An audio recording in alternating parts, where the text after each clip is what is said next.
All right. Ahylum. Go for it. Alright, our group is explaining the grading summary of this class. There are 3 pieces that create your grades: homework, classwork, and tests. So I drew a picture. Might want to back up, Schmitty. It's really hard to see. But so right here it says participate. And for P it says practice. For A it says attention. R is reflection. T is true work. I need to flip. I is intelligence. C is concentrate. The other I is ink because sometimes you use ink to write. And P is pay attention. A is A for the day. T is trust and E is engage. And then down here we have a moon. And it says homework nightly. There's a whole bunch of numbers in it, and it's worth 10% of your grade. And classwork is worth 15%. And over here, quizzes and tests are worth 75% of your grade, and you have to make sure to show your work.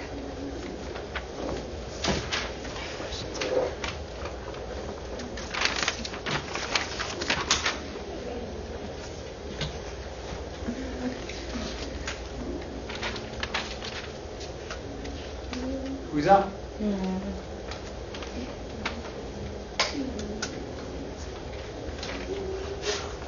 You can do it, Nancy.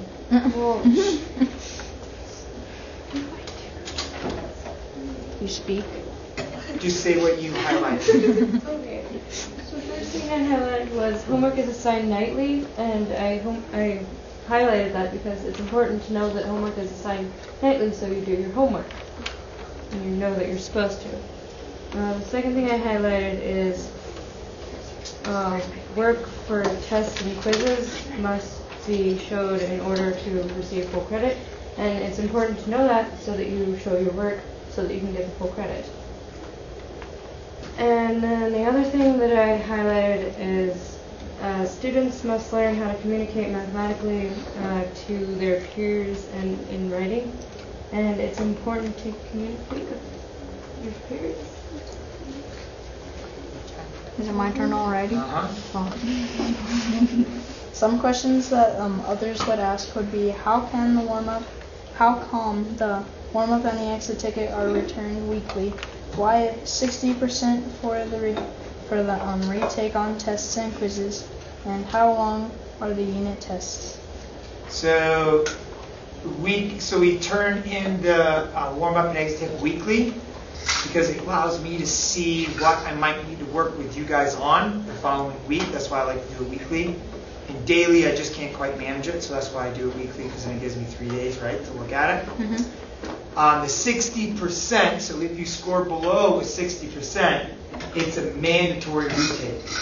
That mandatory retake, J-Love, happens during your time, either in the morning or during lunch and recess, because I don't have after school. I'm not here after school. Most of the kids last year, at the beginning of the year, definitely chose to come in the mornings because they like to have their lunch and recess for their friends. If you do that twice and you still get below a 60%, then it takes a morning to come in, practice with me, go over the test, and then another morning to take the test. So the second time, if you don't pass the first time, the second time I trust that you will go home with the test and study. And if you choose not to do that, then obviously you probably won't do well on the test, and then I will support you the next time. And what was the last question, Schmitty? The last question was, how long are the unit tests? Like there are 3 sections to the unit test. All of you will take the first 2 sections every single time. One section will be on Google, and the other section will be a written section where you will solve problems, show me your mathematical work, and explain how you got your answer.